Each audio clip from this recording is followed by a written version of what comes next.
Hey, everybody, welcome live to the Jim Masters Show Live Entertainment Lifestyle Celebrity Talk Show Series, coming to you live from JMS Broadcast Studio, Levity Hall. Our special guest, you can see on the screen, celebrated singer, songwriter extraordinaire, Ellen Woloshin is coming in from New York City, where she says it's a little bit stormy along the coast and around Manhattan and the environs, but she is here, and we are excited to have her here. She's written hits for LaToya Jackson. She's written songs for Dionne Warwick and so much more. And she is all excited because she has music that is out. Yes, well, she's got a lot of music out, but this is brand new, Pop Torch. We're going to talk about that in just a second. She's an extraordinary performer. She is truly a storyteller through song and through the love of what she does. And she's somebody who really is prolific in the industry. Matter of fact, I just want to tell you a little bit about her background. We welcome everybody. If you want to comment during the show, you can comment on our YouTube channel, Jim Masters TV, right underneath. Interact, say hi, or both. The other thing you can do is if you want to comment in our Levity Hall chat room, we've got a chat room open and available right now. Subscribe to our YouTube channel, Jim Masters TV. That's exclusive for subscribers. You can actually comment, and we might even show a comment or two on the screen.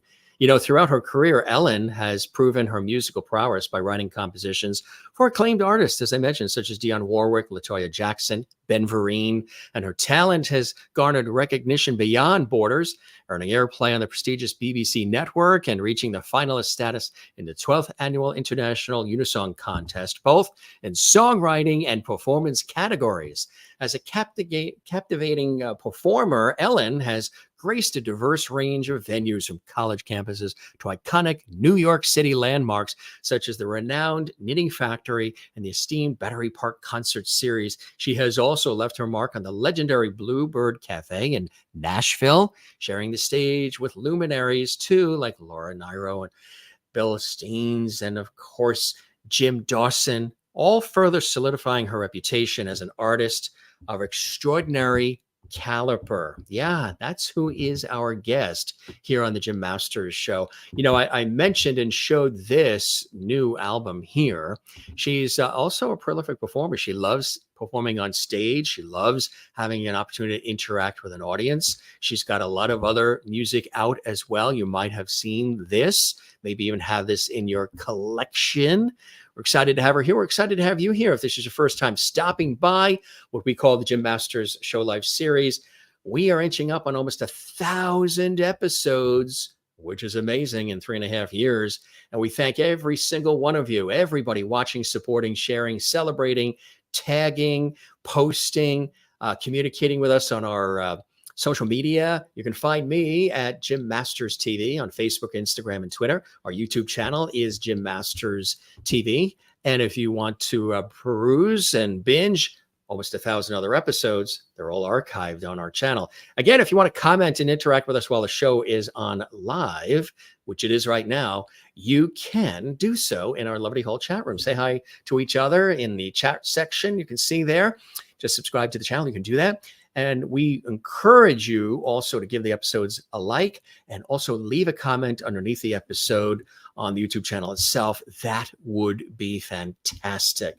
Without further ado, and we were having such a great conversation, you know, before we went live. I always chat with our guests. They're sort of, we don't necessarily have a green room. Sometimes we tease and I say we have a green room when we feed them lobster and truffles and champagne. We would love to do that. However, that's all imaginary. Theater of the mind, smoke and mirrors with that. But the green room is there. We're here in our studio, Levity Hall. But we chat prior, maybe about 10, 15 minutes prior to the show, make sure everything's good, audio, video, all the rest. And we chat about this, that, and the other. I tell the guests a little bit about my background in television and radio and stage and film. And we get some more information about the guests. And we were talking a little bit about, you know, some of the cool things that Ellen has been working on. And she's just very excited to be with us. We're so excited to have her here as well. So she might even sing. She might even sing a little bit for you as a treat here on JMS. So if that doesn't excite you, I don't know what will. Maybe if we gave away a car, that would be nice, huh? Anyway, it's time to welcome our special guest coming in from New York City. Ellen Woloshin is in the house. Ellen, welcome to the show, my friend. It's so great to Yeah. have you here. Thank you. Thank you. That's so great. Hopefully, Yes, there'll we be should no have a more studio thunder in the audience. background. Yeah. Hopefully, we'll hear no thunder in the background. You I and hope I we're were good with just that. right. You and I were just chatting. It's a little stormy there in Metropolis, huh? You know, some lightning and thunder and all the rest. Hopefully, that we won't have those sound effects during this chat. Does rain and lightning and thunder ever inspire a song sometimes? Does weather ever come into play with your writing? Well, I can tell you, humidity makes me not want to do anything. But I don't know if weather does. But I'm not a rain fan, and definitely don't like humidity. Can't think Right. straight in humidity. Right. That is funny. That's true. I know. Yeah, it can be very depleting. Yeah. Congratulations on everything. And like I mentioned, I was just scratching the surface on your illustrious career. You've been doing this a long time, and we'll talk about the new music and all. But I like to backtrack and have our viewers really understand, appreciate who the guest is, what makes them tick, what inspires them. Early on for you, Ellen, when you look at your life and your career, were you always surrounded by music? What was it about music and songwriting and performance for you as well that inspired you, that triggered you early on in your life? Well, I can tell you, the early years, my dad was in the business, but actually it was my mother who she played, and she's watching too, I think. So What's her first name? Sylvia. She should Sylvia. be. Hopefully she Welcome. had no technical problems tuning in, but she Any used to shout play- outs to anybody else? I have to think who said, anyone who said they were going to watch, I'm shouting out. Hello, everybody who said they were going to watch. But and our lovities too watching. Yeah. My mother used to play me all these Broadway shows, really great shows. And I went to a lot of Broadway shows as a kid. So that might have been my early. I was trained as a classical pianist, basically. That's what I did most of my growing up life.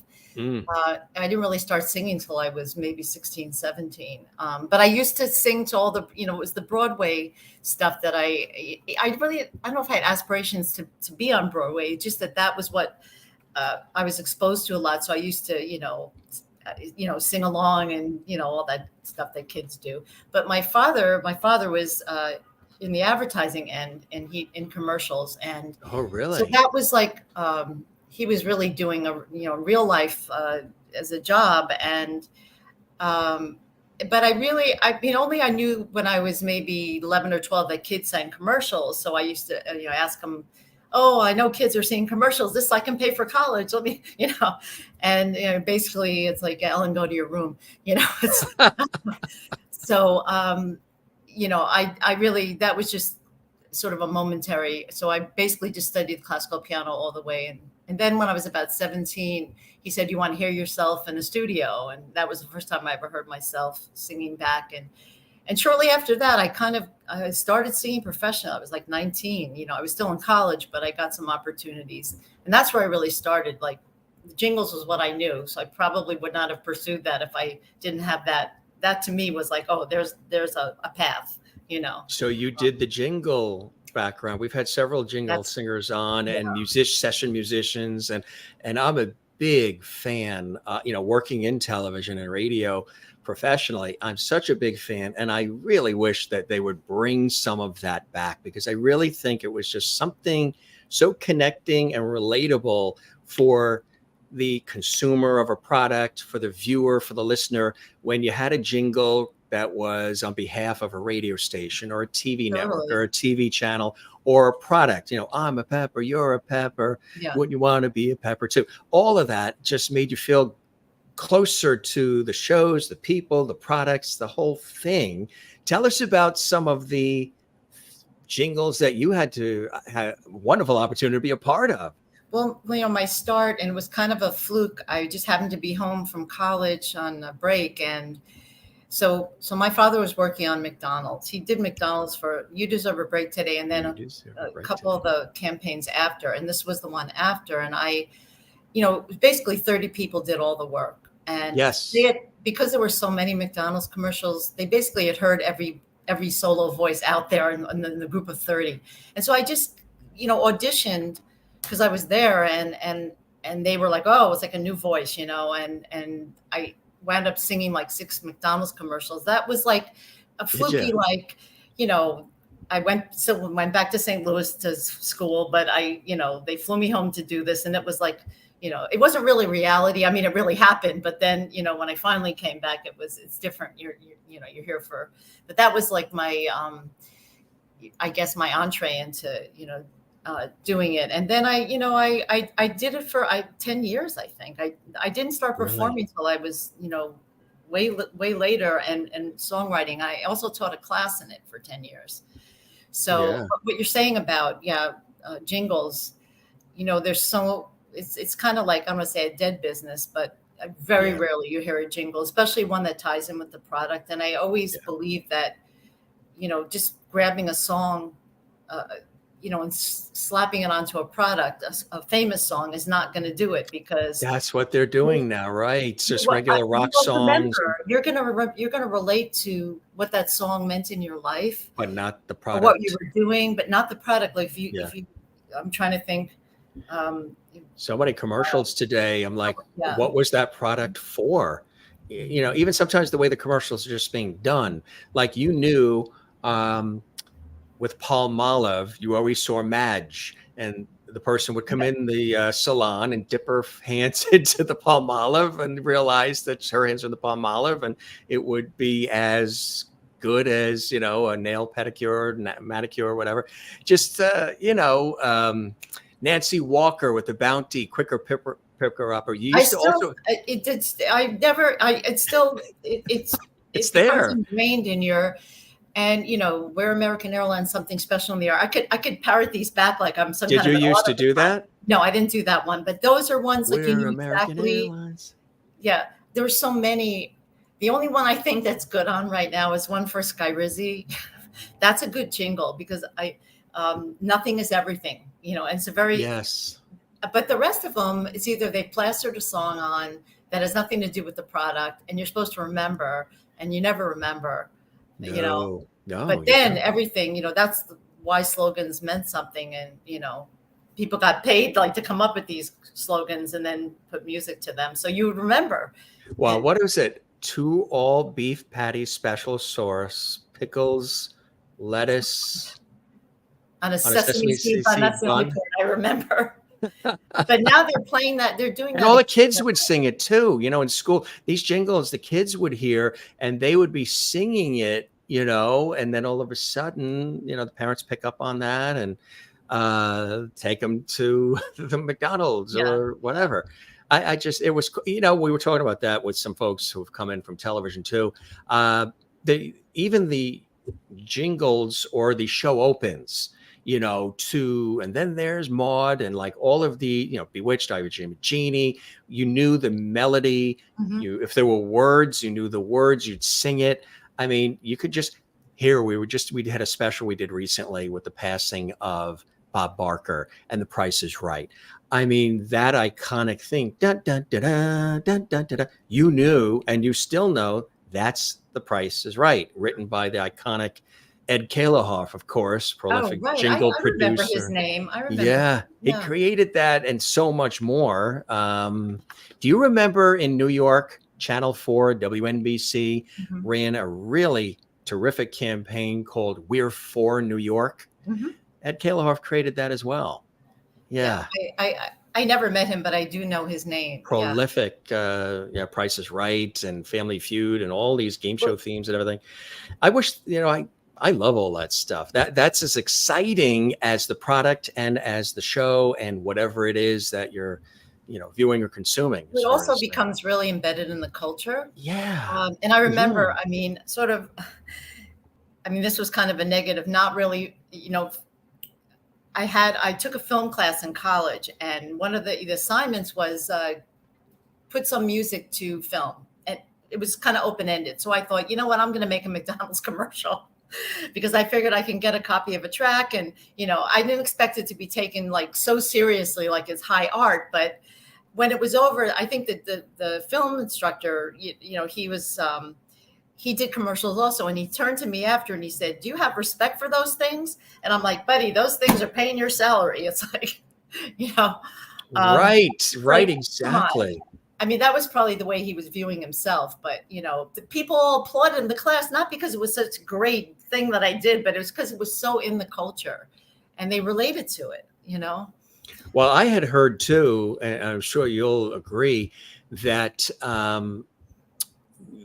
it was not easier said than done necessarily in terms of you when you were doing jingles and you had other singers with you, they really wanted this perfect harmonious sound. They almost didn't want anybody to stand out. It had to be a fabulous harmonious blend, which required a lot of work, right? Tell us a little bit about. Well, for me, I guess more of the struggle for me was honing some of those like technical skills. I felt like I had a certain sound, but it's not, when you're doing your solo thing, they want you for whatever you're offering. But when you're singing in a group, I mean, one thing that was helpful, I sang in the choir for the whole time in college. So I really, understood like singing in a group of people and blending in. But in the jingles, I just had to work harder to develop. I started taking voice lessons because, first of all, also it's nerve wracking. I mean, you're in there with these, you're maybe younger at the time, and some of these people are more experienced, and it's kind of frightening to be honest with Do it you. again, another take, another take, Yeah, another but take. money, time is money, so they don't want too many takes. It's like, Right. but you really Get it don't want right. to. It really is a skill to learn not to stand out when you're in a group setting. And when you're a soloist, they want you for you. So hopefully, what you do is, accepted. So, but it's a whole different ball game when you're in a group When you're situation. with everybody Yeah. else, exactly. So your dad in that industry, huh? That was kind of exciting. Yeah. I mean, he really started. I mean, this is a story that people might find really interesting. So my father was a violinist originally, and when he got out of the Air Force, he decided maybe I'm not going to pursue the violin, so he needed an entry level job, and he wound up pouring beer at the Yankee games live. So he would be the hand that poured the beer, and that was his entry into advertising. It was. He would travel with the team, and he had to learn how to pour a perfect beer. And then he was offered an entry level job at an agency, and then he went to another agency, and then he had this music background, so he was more in the forefront. I think when jingles were, I don't think he planned to ever. He just, I want to say, fell into it, but it wasn't something he set out to do. Whereas Right. my Yeah. generation, people more knew about it as something to pursue. um, he just figured, let me use my music background and and be the one who supplies the music to the agencies. Which is so terrific, right? Yeah. That's such a great. So you had that background sort of early on. How did you slide from the jingle world into songwriting for yourself and for others? I mentioned, Right. Dionne Warwick, Ben Vereen, LaToya Jackson, Well, others. Very cool to then take on that style, that approach. How did that happen, or were you doing it all at the same I time? think I didn't have the performing experience that came a little later. So I basically, my father used to say to me, "Make this a means, not an end." So I kind of kept that. I I basically I wanted to perform. I just, had to. It was kind of, I say I did it kind of backwards. Like a lot of people wind up in jingles after they performed and recorded, and I, had kind of the opposite experience. I did get a great professional experience doing this, but I also didn't feel like I was. I don't want to say doing what I was supposed to do, but just I felt that there was something else I was supposed to do, which was maybe perform and write songs. And in terms of the Dionne Warwick thing, really came as a result of actually he was a jingle writer but also a songwriter, and he had a connection to her. I think it wasn't her manager, but it was for a charity that we wrote the song that Dionne Warwick recorded, and it was for actually for sudden infant death syndrome for SIDS, and she recorded it, and she performed it. I don't think it got the attention it should have, but it was a thrill beyond. And that was kind of a fluky thing, and the Ben Vereen thing was kind of connected to that. It was through the same person, but really the performing started more when I was teaching my jingle workshop. I had one student, I call him a student. It's like, it's he's my age, but he was a good songwriter, lifelong learner. Yeah, and he, I mean, people would explore jingles as is that something to I should look into to get into. They had no information. It was a 3-week course. I'd give them. I mean, I was so entrenched in it for so long, even growing up in it and doing it. And so this one student I had, he was a good songwriter. He wrote a really good. The first assignment I gave, he wrote a really good jingle. So we started collaborating, and his name was Barney Griffin. So we were a duo, Woloshin and Griffin, for a long time, and that's where I really cut my teeth on getting all this big experience I didn't have. Which is incredible. That fire engine or whatever that's going by, what key is that in? I don't have perfect pitch. I actually don't have perfect pitch, but at least it's not as loud as the ambulances. The ambulances here are so loud. So loud. Are you high up or are you lower to the? We have 16 and we have 18 floors in this building. Yeah. And you feel like you're sitting in the street, right? When you hear this, you can hear that, right? Ridiculous, because I live we're 2 streets meet that are both busy streets, so it's almost like you're in the street, especially if the window's open. Right. I thought being up this high would be right. So you were saying this. So that was a pivotal moment for you, an opportunity. And what kind of happened from there then? It sounded like the ball was starting to roll and you were being noticed and people were appreciating your work. And were you emphasizing the songwriting more, or were you developing your voice, your own talent as Ellen, the vocalist? I'd say it was really both. I mean, the songs that I wrote early on with Barney were, I don't want to say they leaned towards country, but they weren't really country. That's why we wound up going to Nashville and playing with the Bluebird. But those songs, we performed. Tell us about those songs. Yeah. Well, gosh, they were so long ago. Yeah. I'm trying to think.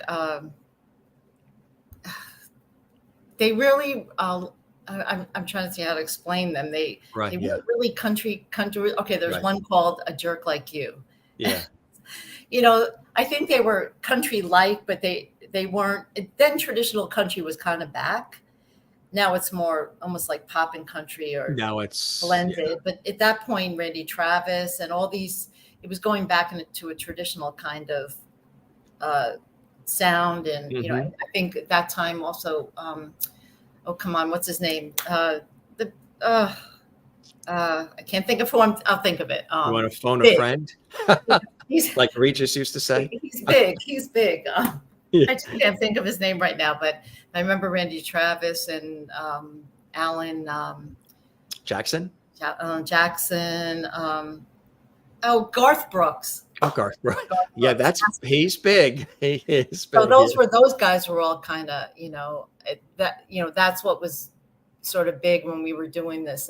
But we really it was really the experience of the endless gigs we did that, got me from really no performing experience other than the piano to getting up and honing those skills. Yes. So, and then, eventually I decided, I should make a record. We didn't make a record, and we recorded a bunch of things together, demo things, and sold that. But it wasn't what I considered like a polished, finished album for myself. So I did my first album, Tried and True.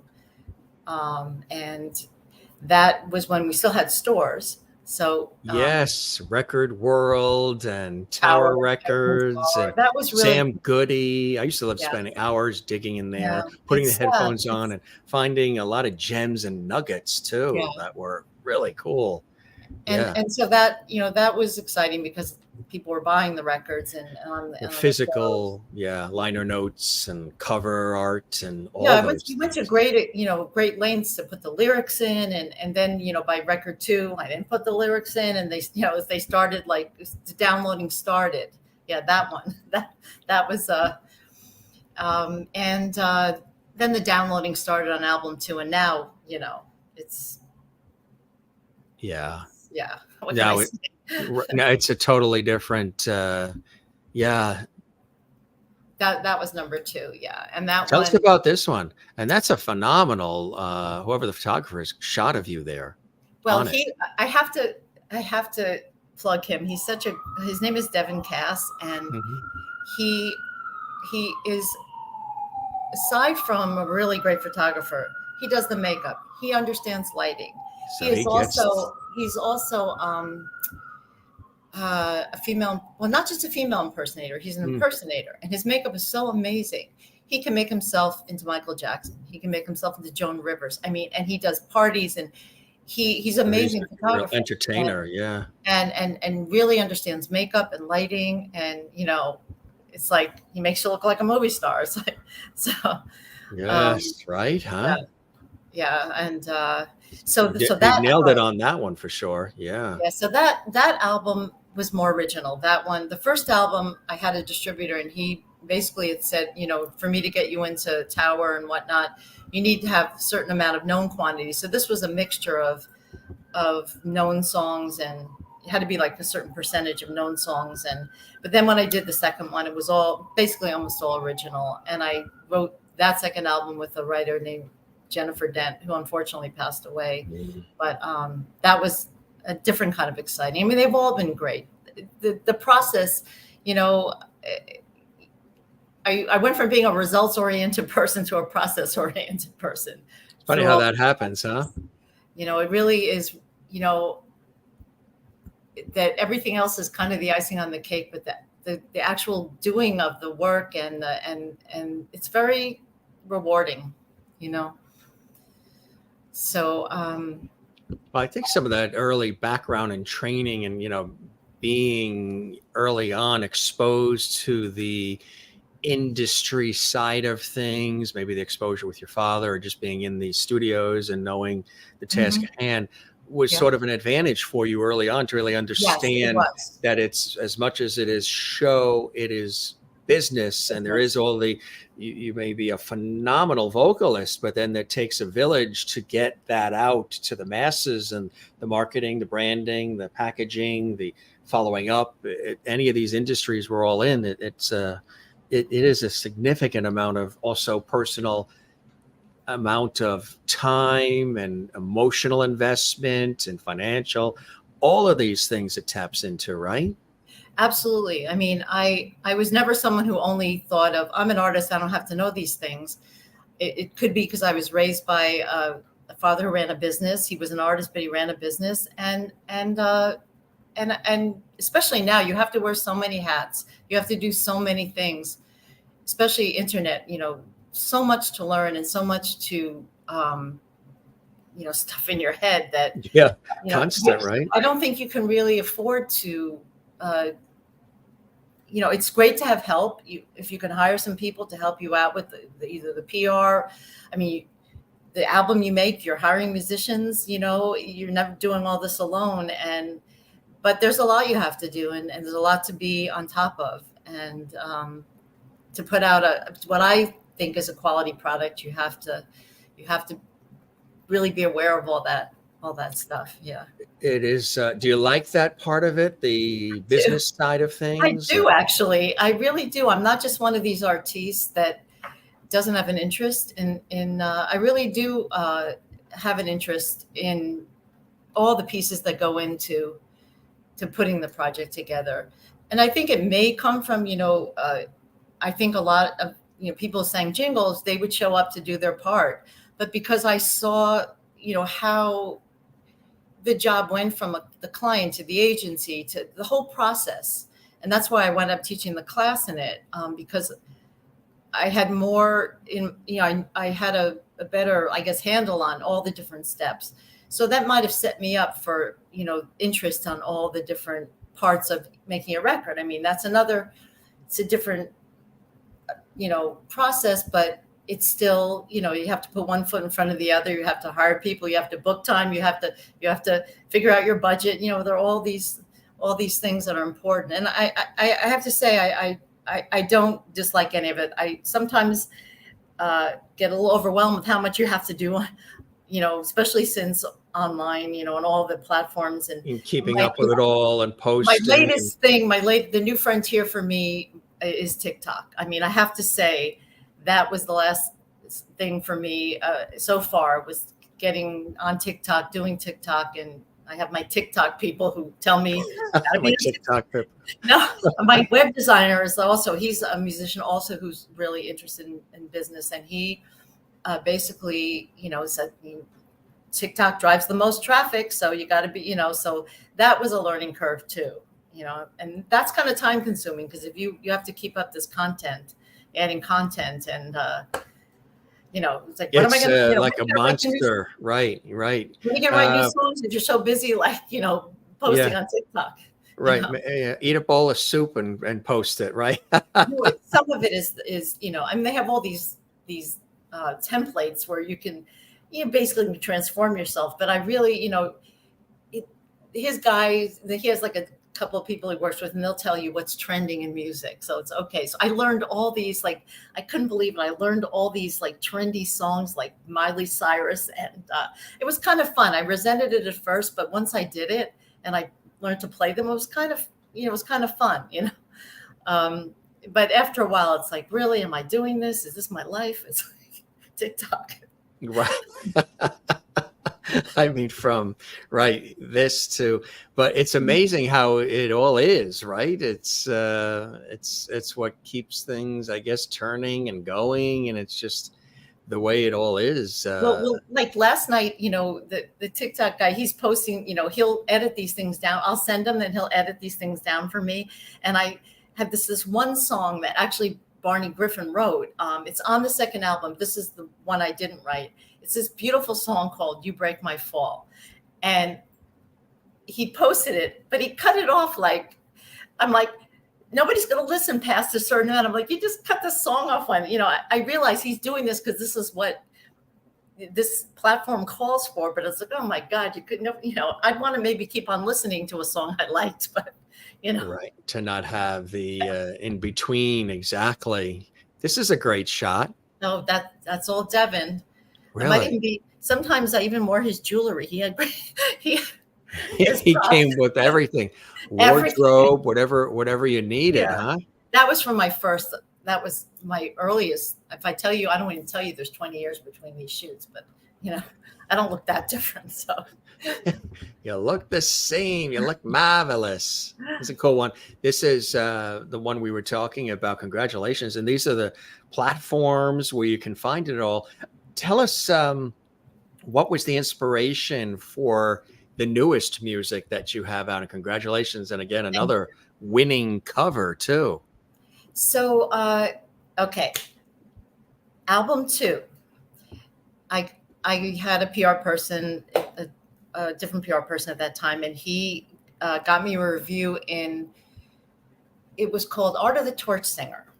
It was a British writer, and he referred to me. First of all, I thought, why is he writing about me and Art of the Torch Singer? I didn't think of myself the way I defined it in my head as a torch singer.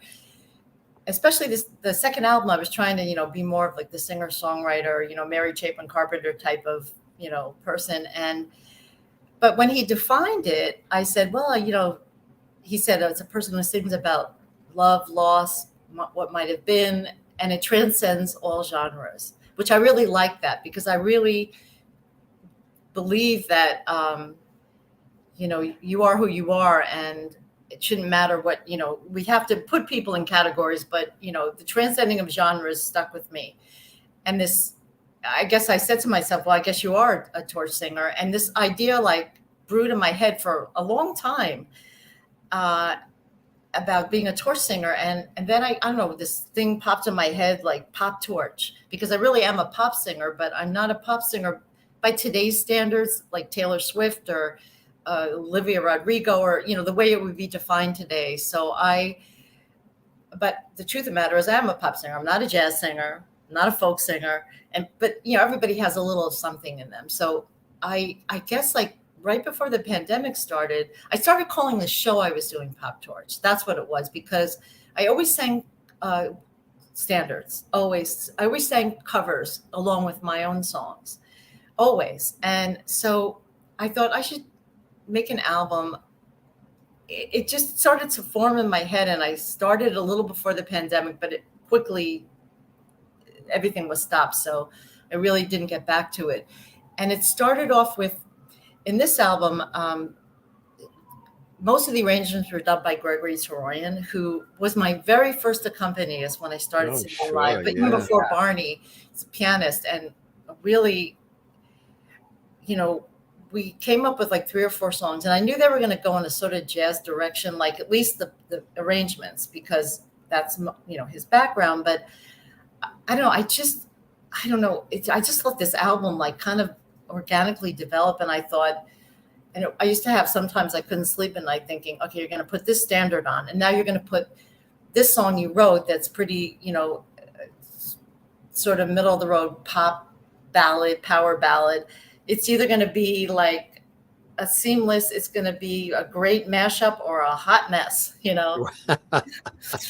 But I really think it came out. And that's quite a range. Yeah, I mean, I have different decades, I have different feels, but for some reason, maybe I've heard it too much, but it seems to all work.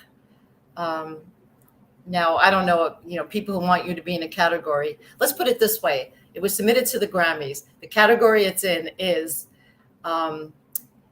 traditional pop album. And the way they describe that category is when you don't fit into any other ones.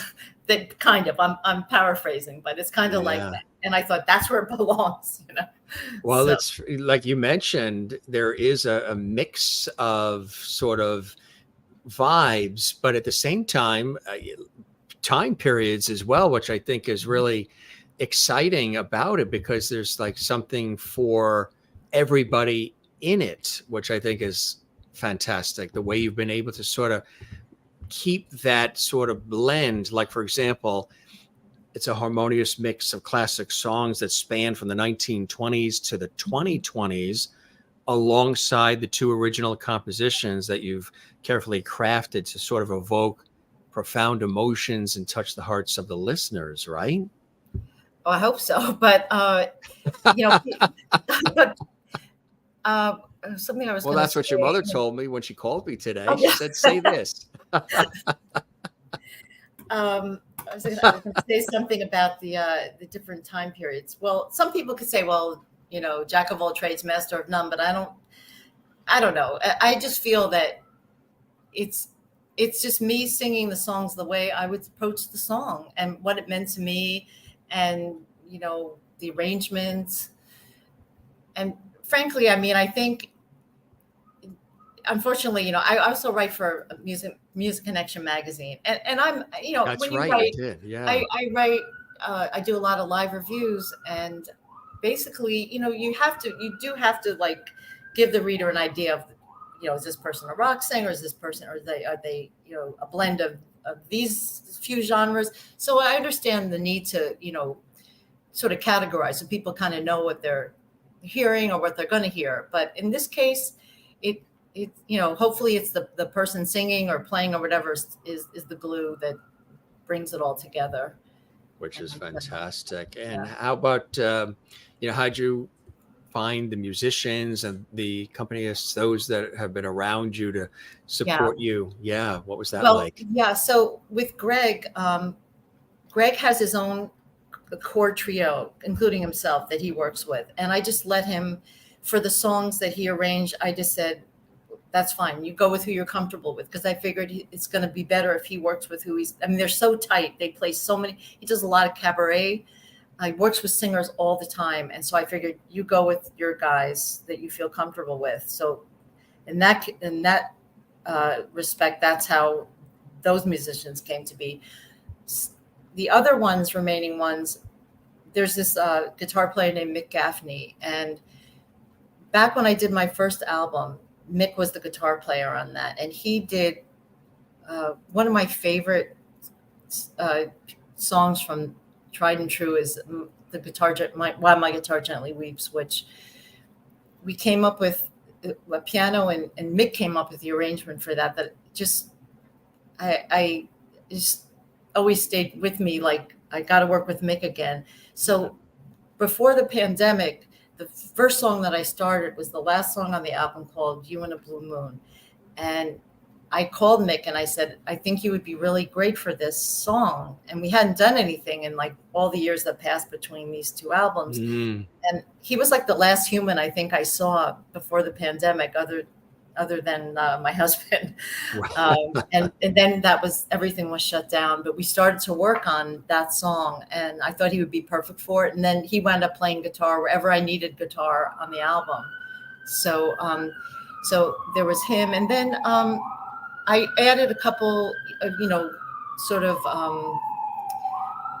incidental, like a violinist was recommended to me for one of the songs, and then a cellist. I wanted cello on one song, so you ask people who know people.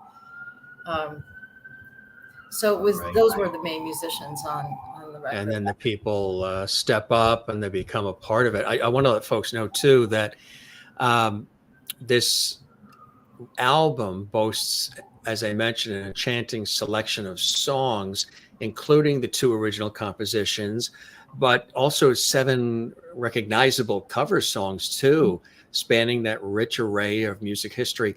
Timeless classics like Irving Berlin's Cheek to Cheek, you mentioned Blue Skies, to modern hits such as America's You Can Do Magic. Yeah, I know. Yeah, that's a great one. Katie Lang's Simple, Robin Thicke's Lucky Star, and you weave your original You and a Blue Moon with the Elvis classic Blue Moon to round out the album with that unique and delightful mashup, which is really a cool thing. Yeah, it's the standards that I'll take Cheek to Cheek. So Greg came up with this arrangement. I mean, I never heard an arrangement like this. It was just so unique. And I think he also pushed me out of my comfort zone somewhat, because the Blue Skies, he goes, do you like the Latin version or do you like this one? I said, let's do the Latin feel one, and I'm like, what are you doing? But it was a good exercise, and you have to push yourself, when you think, your first thought is, I don't know if I can do that. And then you have to do it.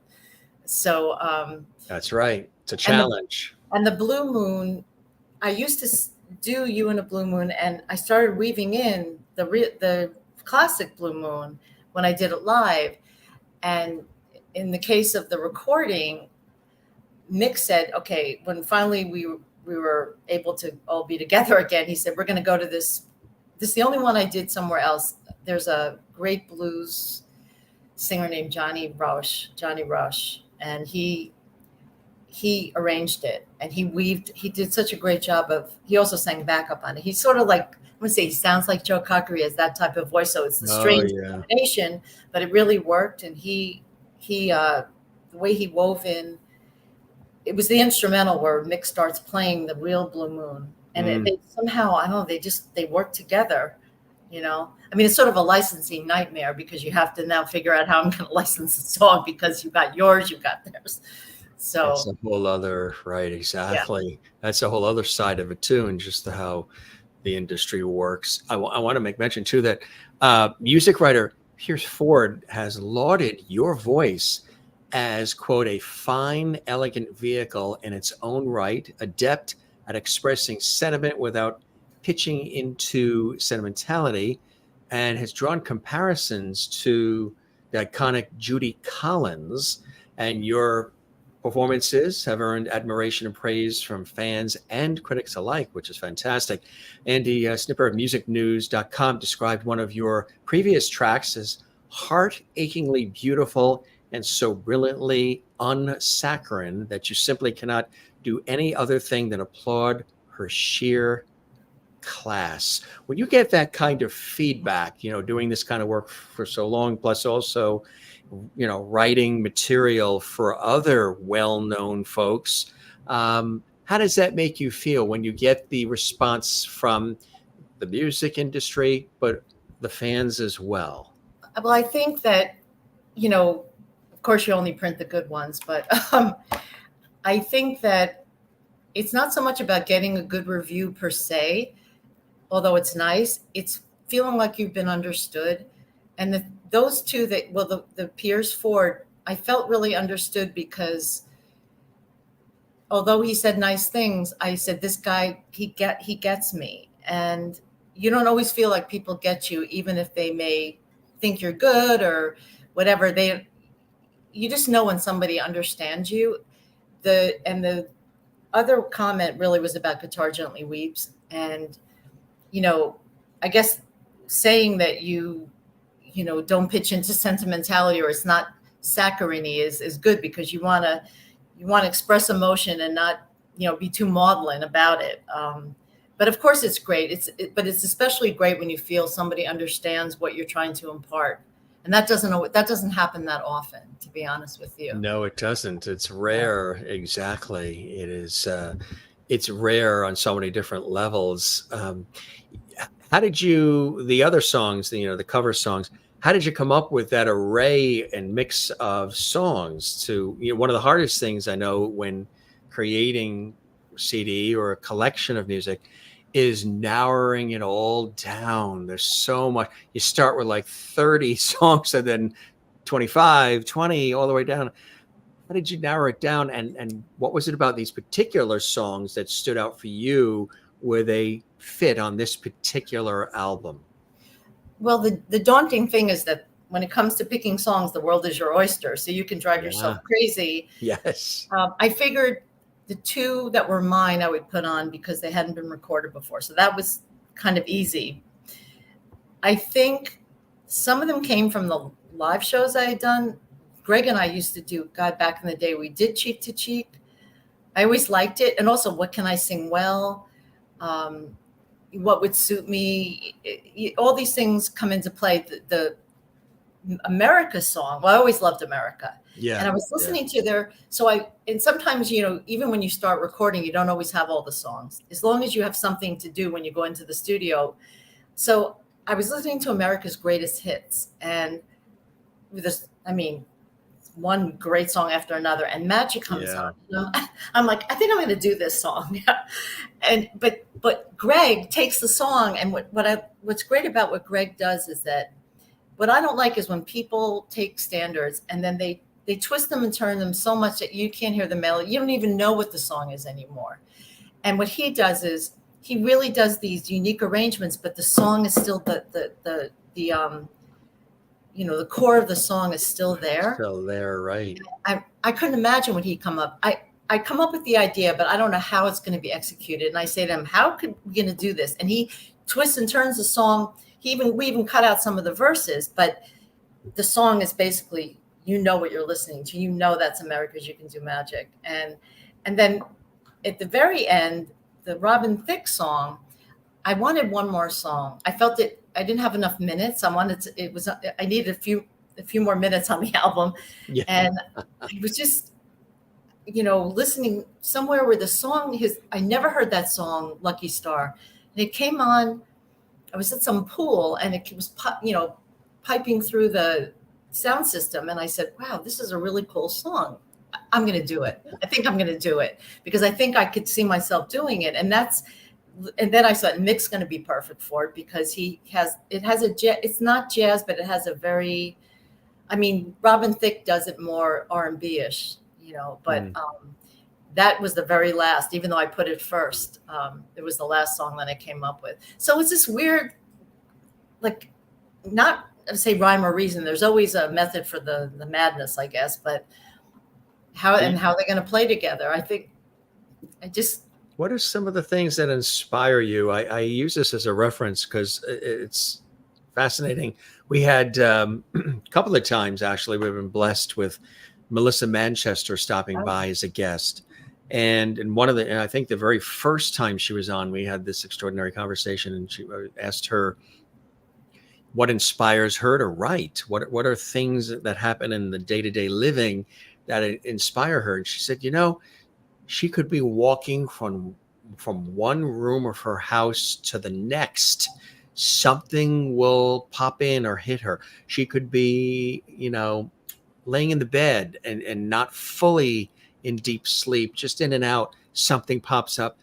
What she has to do is she runs right to her piano. She's got a recorder set up Mhm. next to it, presses record, and whatever is flowing through her, whatever that energy is, that inspiration is, she's working it out on the piano and she's getting it down, being recorded, and then we'll look at it later and fine tune it versus having it happen and then saying, oh, I'll go back to that later, capture it later. She tries to capture what she can at the moment because it becomes fleeting. It sort of dissipates, it sort of weakens. How about you? Could you be just about anywhere doing anything and all of a sudden there are some triggers, inspirations for music? And then when that happens, what are some of those things that inspire you? Right. But also when that happens, are you somebody that has to sort of whip your phone out and start recording, talking into it, doing something to preserve the spirit and the energy of the moment? Well, I do have a little recorder. So if a melody line pops in my head, I'll try to, record it right away so I don't lose it. But sometimes the one thing you can't do, which I'm definitely guilty of, is you can't edit before you write. You have to, and I tend to do that too much where you don't make judgments about what's coming out. Just put it down and see where it goes. The inspiration, it can come from anywhere. I mean, I remember something just I remember from was watching, I don't know if it was a talk show or something, and somebody said something. The line was, it's a long way to your heart. And I said, that's a great title for a song. So that became a song. So you just never know where it's going to come from. It could come from anything in your life, a movie, I have, the thing is that I'm queen of the snippets, unfortunately. I don't know, maybe we all are. I have so many snippets on my tape recorder. It's like, Yeah. just focus on a snippet and, but Maybe you could, maybe that could be the name of an album, Snippets, Ellen Snippets. But, you really have to, you have to keep the faith, because sometimes it's not going to all come together at once. Right. I mean, I could, for example, Keep Your Heart. I wrote that with Jennifer at the time, and we had a bridge and it worked musically, but I didn't like about it. And then one day I just sat down and I said, I just rewrote it very quickly. I don't know. So, I just said, I just don't like the bridge. So I changed the bridge, and sometimes it's easier, like to, fix sections and fix, it's, we got to hang in there, and you got to hang in there with, the idea, and just see where it goes, as opposed to, start editing before you even, Yeah.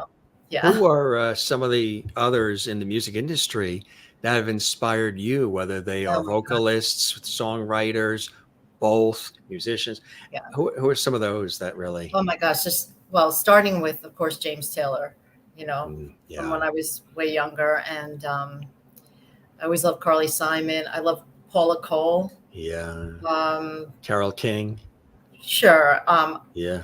I love, I mean, then through the 90s, there were so many great, Paula Cole was 90s.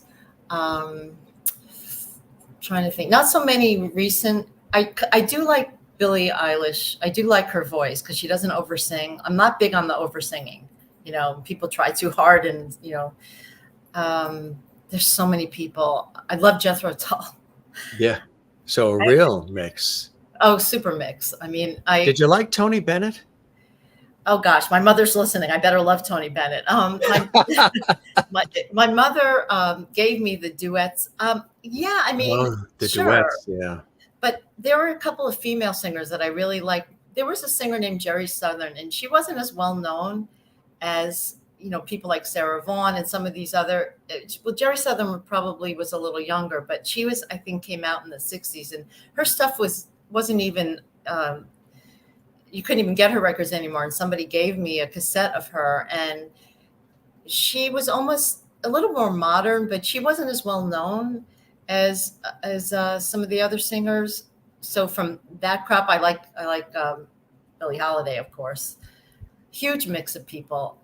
Gosh, They've compared you to Judy Collins. Is Judy I, Collins on the list? yes, I remember I liked her, especially in college. I don't really see the comparison too Yeah, much. right, I mean, right. I don't sound like her.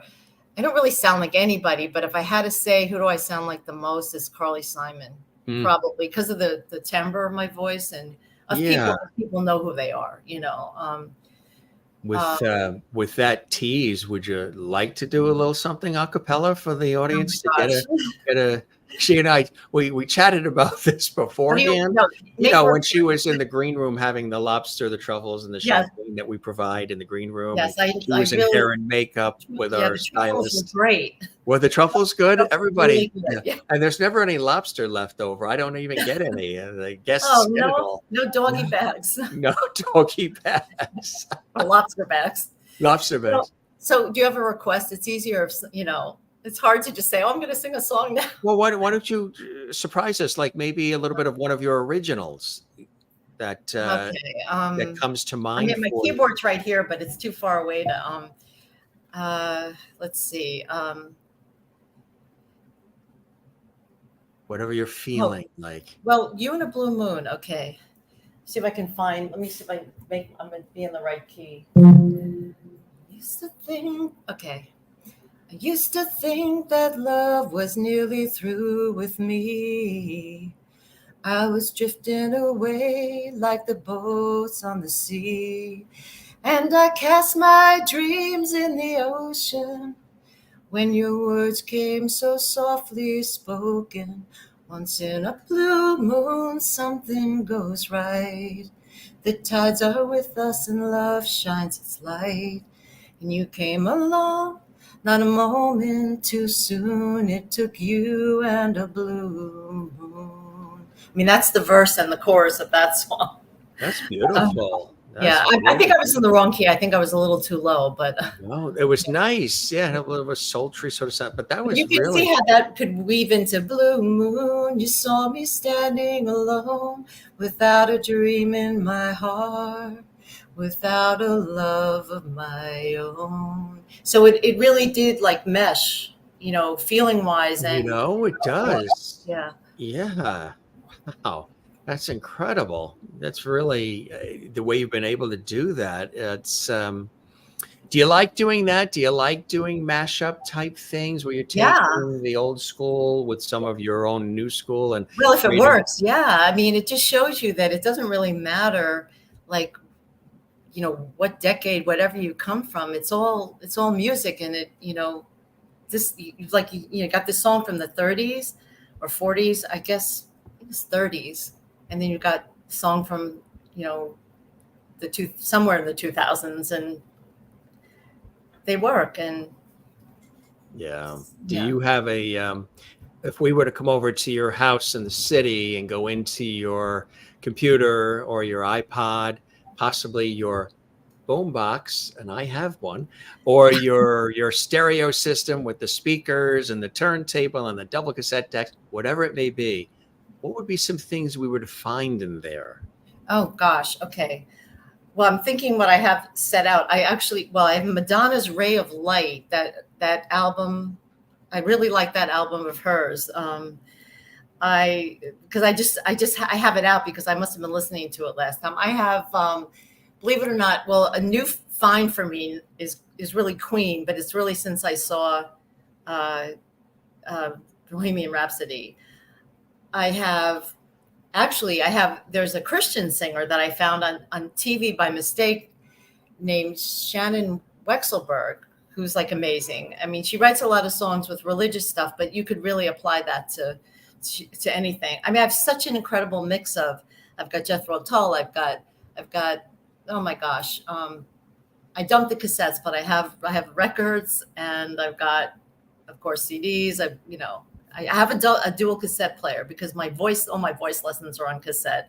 So Yeah. if I use those, for practice, it's the only medium I have them on. So, you know, Have you been able to write music or perform for television shows, film scores, things of that nature, theater, stage? Broadway, off Broadway, any of that world as well? And is that something that interests Well, you? film totally interests me. Not as much as I would like to. I mean, one of my dreams has always been to have a song in the closing credits of a movie, and Oh yeah, it's like a big dream of mine. yeah. And with all this music licensing, you really have to hit the right song with the right footage, the right everything, no matter what Everything. it is.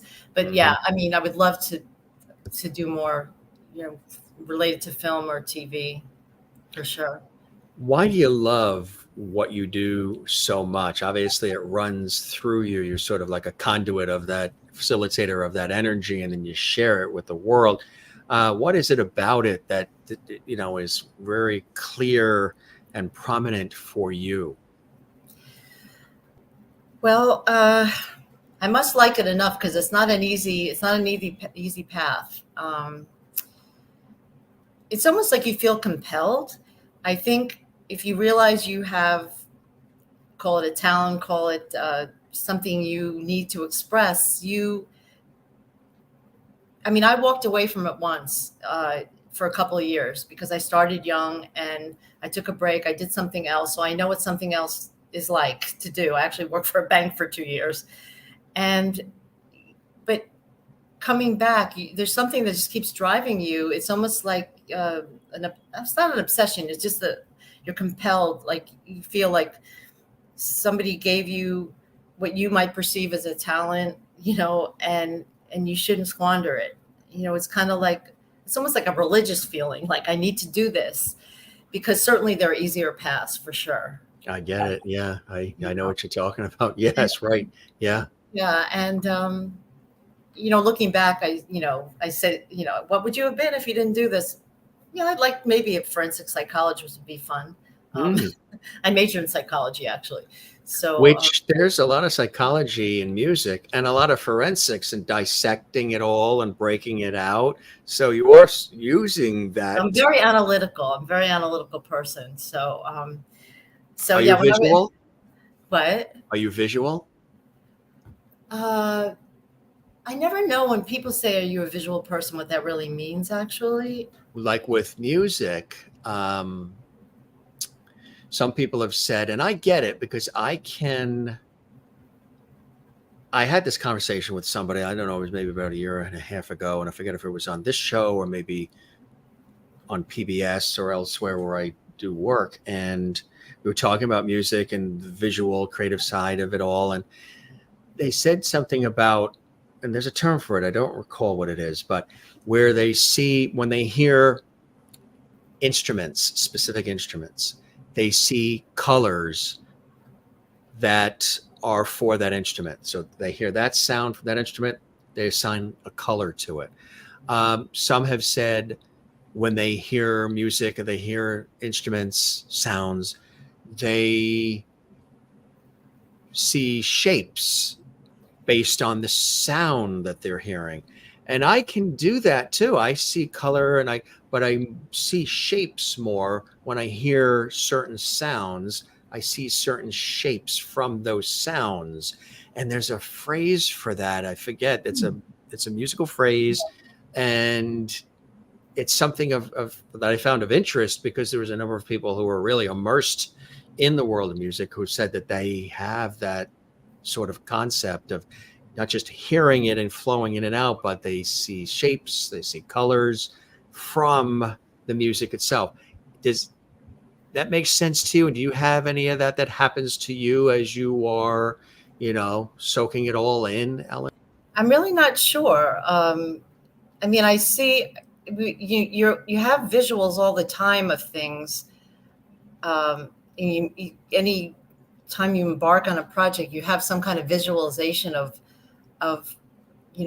what you want it to look like, sound like. But I don't know if I can be that specific about seeing colors or shapes per se. Maybe I do, and I just don't make note of it. But Now you probably will, right? right now, yeah, right now, every time Yeah. Yeah. I was going to say. after we're done, I go listen to whatever I'm going to go listen to. I'll be like, okay, what color is that? But I probably do and don't. Yeah. I know that take the album covers. I had visuals in my head for what the visual would look like that goes with this music. And it's maybe not super specific, but take the second album. I'm wearing this white dress for some, not that one, the one after that white dress. I kept thinking, water into wine, this purity. I mean, there were definitely, connections to the white dress and the title. Mm-hmm. So it does all, it is kind of a visualization, but that was like I'm gonna say a vision, but Mm-hmm. I saw a white dress, and I didn't come up with the kneeling over the pool. That was the artist, but it's the white dress, it's purity, it's water and wine. So there is it's more like associations with things. Exactly. Right. Associations with things, which I think Yeah. is it's fascinating how that all works. What are some of the blessings and joys in your life that keep you doing this? As you say, it's, not always the easiest path, but it's something that you have to do because it's in your DNA and it's a reflection of who you are as a person and you love, I'm sure, knowing that the music provides not only entertainment, but joy and love and memories and makes people feel good and takes them away from the chaos and reality sometime of everyday living, just as jingles did. And it's something that, you know, provides healing. It's the universe, one of the universal languages, comedies, and other universal language as well. What are some of those blessings and joys in your life that keep you creating and doing for all of us to enjoy? I would have to say, and this is more since, being older. When I was younger, it was more about, where's this going to get me? Where's this going to take me? Being a little bit more attached to it is something that, if, outside yourself, that you need to achieve certain things in order to, I want to say, be complete, but I don't think of it that way anymore. I think it's really what probably fuels me is all the relationships in my life, whether it be family or friends. My husband, my family, my friends are really probably at the heart of, that's what your life really is. And I think that it takes some, growing up and experience to realize, because there's a lot of ways we can express ourselves besides, whether it's music, whether it's, you're a visual artist, or however, that what's fueling it. I mean, if you can think really hard about, why do I do what I do? Okay, well, I have a nice voice, whatever, that's nice. I mean, I do feel, when I listen to myself, I feel like I have a calming voice. So I hope that it has that, other people hear it, it's like a healing quality, because I think it's that type of sound is very soothing. But that's really outside of myself. For myself, it's really just all the relationships, all of them work, people in your life, people you work on the projects with. Some of them are friends already. And like I had said before, that I went from a very results oriented person to a process oriented person. And that, that journey, starting with that first record, and constantly, you just have to feel like you're growing going forward all the time. And you can't feel that every minute of every day, but hopefully that's the path that you're on, especially, things change, you change your perspective on things over the years. And Yes, right. The things you used to obsess about, worry about, and right, right. overanalyze, you're like, okay, that's fine. Right. It's And that, just a also visual. realizing that your happiness, and, I used to attach a lot happiness to, the success in this or any career. And that's really not your happiness. I mean, it No. can bring you happiness, and, you want to do, good work. You want people to like it. But then you really have to, it has to be somewhat deeper than that, I think, you know. Yeah. Yeah. Yeah. Absolutely. Yeah. Touches the heart, mind, body, spirit in Yeah. ways that sometimes I would imagine it's kind of cool when people hear your music and maybe they relate to you things that you didn't even think about when you crafted the music. things that they pulled out from it, things that they relate to in their own lives, which is always, I know, a surprise to an artist when they see the painting, the sculpture, when they watch the movie, they hear the song, whatever it is that the person has created, and then the public consumes it, and they have different things about their life that they attach to it, or there's different things that they get out of it and they see, then they relay it to the creator. That must be a cool thing for you as well when you hear that kind of feedback. Well, I think, everybody's going to relate to a different song in a different way, something from their life. It's going to be very subjective, I think. And the one thing, sometimes you listen to music, you don't really understand like the words, you can't hear the words. My music, you can hear everything, every word. This is the way I sing. I don't speak with great diction, but I sing with good diction. But even when I'm writing these reviews, I'm trying to refer to someone's song, to quote it, and I can't understand what they're saying. And luckily there are CDs, and I'm like, what do they say? I keep trying to, so someone might relate to the song just on a vibe level, if it's not the words, but different people are going to react depending on how it might impact their own life. You never know what somebody's going to say. Well, that's my favorite, or I like that one. And it's very subjective, Yeah. Do you have a favorite? Is there a favorite that you've penned? One that's just the one for you? Or has that not been written yet? Well, that's possible, but I don't know. But there is a song that on the second album called "Making My Way Back to Free," and it's really I call it, sometimes I'll say that's my personal anthem, because it's really about, I'm going to give this away, but people tend to think it's about a relationship because it's, you could spin it that way, and somebody might hear it and spin it that way for themselves, and that's fine, because those ideas are in there, and breaking away from them, but it's really about growing up and breaking away from the whatever you're stuck in. It's really about becoming your own person, and that's what that song is about. So probably that's one of the top for me. That's wonderful. Yeah. That is fantastic. I want to make mention for those tuning in. Here is the latest, but again, you can go to her website as well, ellenwoloshin.com. But Spotify and Amazon and all the great places where music is found. There you go, right there. Check it all out. It's very exciting. And do you like being in the studio more and creating it, or do you really get a kick out of performing, being on stage and doing what you do? That show, that one, that was a very cool venue, the one you're showing now. Yeah. That is a church converted into a venue up in Shrub Oak, which is Yorktown Heights. It's around Yorktown Heights. Right. Yeah. And it's called the winery at the winery at St. George. And that was really fun because of the venue. Do I like it depends which day you're asking me. I like them both.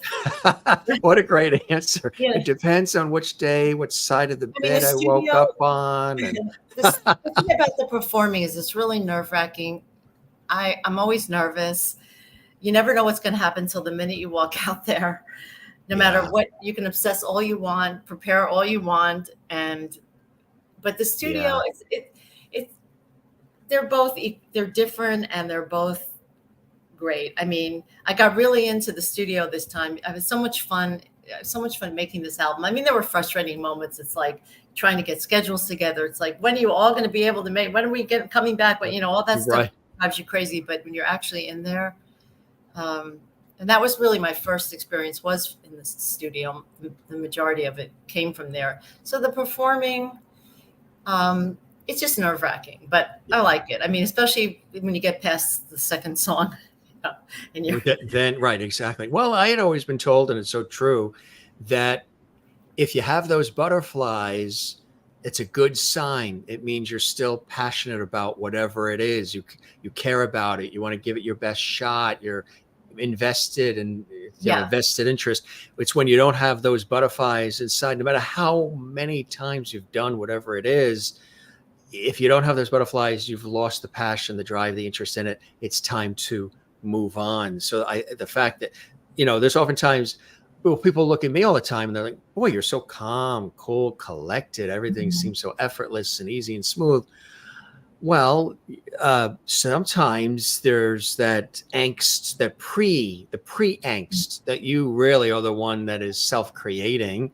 And it's the drive to want to, do well and to pull it off and to give it your best shot. And you're vested in it and you have a vested interest in it and you're passionate about it. And there's times I've gone, on any stage or TV or radio or anything. And those butterflies are there and you're saying to yourself, I don't understand. I've done this before. Yeah, maybe the venue's different. Maybe there's some people that are different, but why am I've done this 1,000 times before.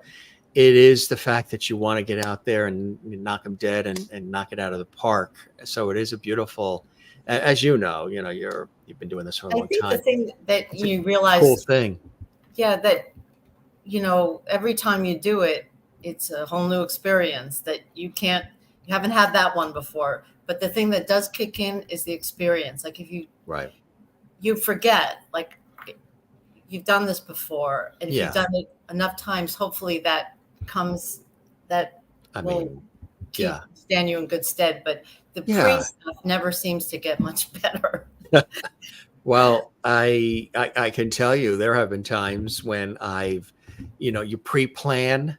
So there are times when I've, depending on what it is and how big it is, there's been times I've done. You attach whatever you attach certain things. Oh, it seats how many people or it's Carnegie Hall or it's CBS or whatever it is. I've when I travel and do television work and all the other stuff that I have the pleasure of doing, in my little kit, in the little zipper, in the luggage, there are, just in case, there's little chewable Pepto-Bismol and there's some Tums. They're just there in case those butterflies. Oh, Jack Daniels? No Jack Daniels. Wow, maybe that's after when you celebrate. That's when the high fives are happening. Right, exactly. We did it. I don't know how people, like some of these musicians that I play with, okay, their name's not on the marquee, but they come in and they're eating a sandwich before. It's like the thought of eating is like, oh my God, until it's over. No milk products, no dairy prior. Like, the thing I could never understand though, that when I was in the duo with Barney, he had to eat before the show. And I'm like, everybody's wired differently. I'm like, I don't know how he can do that, but he did, And it worked, right? And it worked. I guess for him that, but for me, it's like, as soon as it's over, it's like, then you're like, time to eat. Yay. No, let's go. Let's celebrate. Exactly. Well, Ellen, you're a joy, really a treat to have on the show. Thank you. So glad we got a chance to connect and chat here on the Jim Masters Yes, great Show questions. series. Yes, great questions. You made me delve and think, and it's always good. I appreciate that, and that's why I call everything I do conversations versus quote unquote interviews, where the person is just reading everything, and you can tell somebody's reading the bio, reading the questions. Everything's so written out; it's not even human sometimes. A lot of time, for the audience that may be watching this whole situation is ad lib.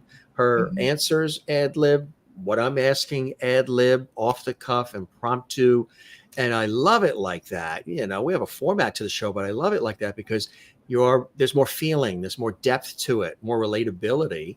And you go into a lot of different places. And I tend to be a deep listener, so I'm really listening and I'm sort of then plugging in elements of my own living experience into what you've done. And I think it makes it hopefully more enjoyable for our viewers that watch as well. Anything exciting in addition to the new music with Pop Torch that's coming up? Will you be performing? Any concerts, anything happening? Well, I have to get back to that. I've spent the last 3 months so entrenched in putting PR together and TikTok. Don't get me started. TikTok. I know. I've got to get that under control because that should not be taking up too much more time than the it whole needs. social media thing is. But I kind of let little, the performing slide a little bit, which I kind of knew that I would, but I just have to get back to it. So hopefully in the next couple of months. So there's nothing on the schedule right now. yeah. You can only be in so many places at one time. Yeah. So hopefully there will be. And people can go to their website right there and check it all out if she has things coming up. Because if you do, I'd like to check out a show there in the city or something. yeah, I mean, I've played a lot in Connecticut actually. Nice. So you've done New England. That's nice. The Windsor Arts Center. I don't know if they're still doing concerts there, but that's not that far from. Well, no, you're New Haven. That's up in the Hartford area. Yeah. But I've done a lot of some colleges and Connecticut things. A lot of tri-state. New York, New Jersey, Connecticut, Westchester. You can get in the car and go. Long Island, or hop on Metro North, or whatever you need to do. Right. Yeah. Exactly. Yeah. So I have to get back to it. It's just putting all this stuff in place, doing the whole website over. It's a lot of stuff. Yeah. It's a lot of stuff. Yeah. I tell you. Well, this really was cool. Spread the word about our show. And if you know other folks you think would like to pop on, for anybody who might have joined us late, this entire episode and all of our episodes are archived in full on our YouTube channel, which is Jim Masters TV. If you enjoyed this episode and all the episodes you enjoy of almost 1,000 we have done, leave a comment, subscribe to the YouTube channel, leave some notification, click the notification bell so you never miss out on any of our episodes. You get notifications and share some of what we call levity. We say the show has a lot of levity because I said about 3 years ago during the pandemic that the show has a lot of light, love, levity. And one time I said love and levity too fast, tripped up and said levity, love and levity together. And everybody just went wild. Our viewers, we love that word. This is what's happening day forward. I said, what? They said, you're Mr. Levity. This is Levity Hall. We're your Levity family, Levity squad. And the guests are part of the Levity family. And I'm like, wow, I levity that. Now, a number of them have been commenting. We've been showing a few of the comments. We thank everybody for commenting in the chat room. Don't forget to leave a comment on the episode. They already said you're a Jim Masters show levity. How does that make you feel, Ellen? There's so many accolades you can get: Grammys, Tonys, Emmys, Peabodys. Now I am a bona fide levity person now. But that's how those things happen. These cool things where they're mistakes, and then they become things. They become things, right? Just like they used to have commercial with the peanut butter and the chocolate sort of coming together accidentally and creating the peanut butter cup. Sometimes you feel like a nut. Sometimes that is still playing. Peter Paul, I'm a joy and Mounds. That is one of the ones still playing. In fact, just the other night I heard it. Were you involved in that? No. But still playing, right? And sometimes I love when they bring them back. When they bring certain things back like that. And some people say, oh, that's new. That's good. Well, actually, no, that came out in 1970. The Folgers one, the best part of waking up is Folgers in your cup. Yes. That one, I haven't seen it for a while, but they bring that back a lot. And I went to college with a guy who did acting on the side when we went to college in New York, and I believe he lived in Westchester, and so he was acting while we were in college too. He was doing commercials, and he did several different ones. Then he went off to do other acting, film, soap operas. He's been on the soap operas. And it really, really cool because we would see, here we are in college. He was like a star in college because you'd just be watching TV in your dorm room and all of a sudden there he pops up on a commercial. And there was a commercial, and I believe it was Folgers. You may remember this one. And they ran it for 1 billion years, and then they brought it out recently in a nostalgic way to show the exact commercial again. And it's snowing outside. He gets dropped off. Obviously he's coming in from college, dropped off. The Folgers theme music's playing underneath. He gets dropped off out of a VW Bug. It's snowing. He's got packages. He goes into the house. The mother and father are sleeping. The sister's up Oh, in I her room remember that. sleeping. Yeah. He comes into the house quietly with the presents, Yes. lays Yes. them down by the Christmas tree. He's whispering. He's trying to tiptoe. He doesn't want to wake up the family. And he's surprising them that he's home from school, goes into the kitchen, and of course, gets the coffee going, the Folgers, and then he smells the cup. And then the mother smells, of course, the coffee all the way up to the bedroom and wakes up, and the husband wakes up, and the sister wakes up, and they all come down, and the whole thing, the music's up full, and the Folgers tagline is said, "Merry Christmas, Mom," and "Merry Yeah. Christmas" from Folgers. That ran for 20 Yeah. years. They made a lot of very heartwarming commercials back then. They're not so heartwarming now for the most part, but I always remember, things that my father worked on, like McDonald's and Pearl Vision. I did a Pearl Vision one, and those were very emotional. They could actually make you cry. Some of them.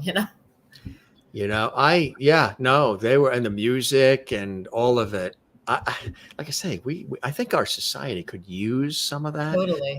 to calm things down, to bring people together, instead of everything so raw and in your face and yelling and screaming. Some of that feel good stuff, the music, the wording, the imagery.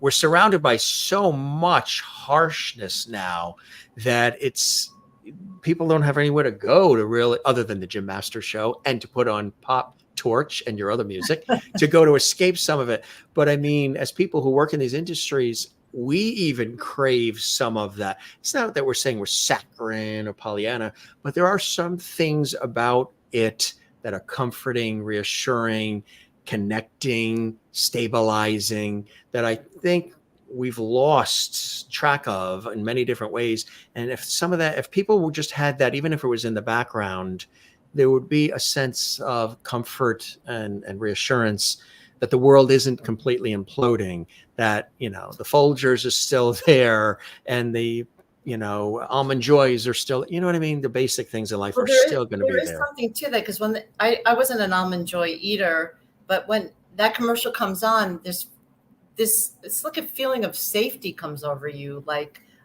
of another time. And now I sound like I'm sure my parents talked about, in our time it was so, but there's this, it's nostalgic, and it's kind of pure, I guess, relative to some of the stuff that you see now or hear, just stop listening to 1010 Wins every morning. I'm telling you, it's one bad thing after another. The whole thing, I the actually world talked on the radio. I said, I can't believe what I just heard. It's just what you hear tops what you heard yesterday, right? It does. I keep thinking it can't. Just nothing can beat this until it does. Then it does. It's crazy stuff. So long live good music like you're doing, and maybe the jingles will come back one of these days too. Ellen, this was a lot of fun. Thank you so much. Yeah, spread the word about the show for us, and as they always, the people couldn't watch. The archives. The archives for sure. Share it on social media, the YouTube link, and then the episode link. And as I always say to all the guests, we'll keep that porch light on for you. You're welcome back anytime. And I hope the show met whatever expectations you had. And you enjoyed the time with me as much as I have with you. Thank you. I really appreciate it. And when my next album, Snippets, comes out, I will. That'll be perfect. Anyway, take care. Thank you so much. So when you have the release party for Snippets, you're just going to have little finger foods, right? Because they're like snippets. Petty force. Yeah, just little tiny. We'll be there. Okay, thank you. Thanks, Ellen. It's always good to end on a laugh. That's what we call levity. You be well. That's it. Now you're going to make a sandwich, right? Now that it's all done, now you can have the sandwich. Now she can eat. Well, thanks, Ellen, and your mom and everybody watching. Yeah. And we hope they'll stick with us and continue to watch our series and the Jim Master Show live. And you be well, okay? You too. Thank you. All right. Take care. Her website is here too if you want to learn more about her incredible background. And again, she's written music for some of the most well-known people. We talked about Dionne Warwick and LaToya Jackson and Ben Vereen and many others, and she's worked with a lot of great people. And she herself is a terrific talent, performer, vocalist, singer, songwriter extraordinaire. And we loved having her here on the show. Maybe it's the first time you've learned of Ellen Woloshin. Well, now she even started out in jingles. Her dad, Sid, was very big in the advertising industry and jingle creation. You deserve a break today. All these different kinds of songs that we love hearing. And that was from McDonald's, of course. Great performer, great sense of humor. Here is the album, Pop Torch. And what was cool about the conversation? She even let you know how she came up with the title Pop Torch, why she combined, those two elements, because people have said she's like a torch singer, but then there's pop, and the array of music that's in it. This particular album is extraordinary. You can get it everywhere, Amazon, Spotify, all the places where music is. Ellen Woloshin joining us here, stopping by the Jim Masters Show Live Entertainment Lifestyle Celebrity Talk Show series, where we are bringing back the lost art of conversation. Thanks, gang, for commenting. We hope that you enjoyed this episode. Don't forget, if you did enjoy it, we would love it if you give this episode a like. Give the episode a like. And also leave a comment for us, too. Make sure you leave a comment. And there's a thumbs up like. There's a thumbs up icon that is there that you can click on. And make sure when you do subscribe to the YouTube channel, which costs nothing, it's just that subscribe button that you see there, says subscribe. Make sure that you click the all-important notification bell icon. There's a little notification bell next to the word subscribe. Make sure you click that. The reason why I say that is because that way there you never miss out on any of our episodes. We have so many celebrities and friends and so many people that stop by our show from all the different genres of life, whether they are from Hollywood or Broadway, from TV, music, film, stage, sports, comedy, culinary arts, food, authors, psychics. I mean, we have just about everybody, like a legendary traditional talk show would, and your interactivity as well. So when you subscribe to the channel, click that notification bell so you never miss any of our episodes, and you can be a part of the action. If you ever come in late, again, don't worry, because we archive the episodes. You can always see them archived on our YouTube channel. We thank once again celebrated singer and songwriter Ellen Woloshin for joining us right here on the Jim Masters Show series. Thanks to all those who left comments in the JMS Levity Hall chat room. We really appreciate that. And feel free to leave comments on the YouTube channel under the episode as well. Very welcome, Kathleen. That was a lot of fun, and so glad that you're watching. Also from New York City, and everybody that's been watching. We had viewers watching from Brazil and all over America as well. Really, really cool to see. Thanks for stopping by the show. If this is your first time, we appreciate you being with us. I'm your host, Jim Masters, thanking you for your time. This time, till next time, catch you on the next episode. Take a look, scroll our YouTube channel. You can see all the great guests and episodes that we've done, and all the great guests that are coming up. Celebrity guest interviews, conversations, and good times together right here on the Jim Masters Show. You be well. We'll see you again next time. Cheers.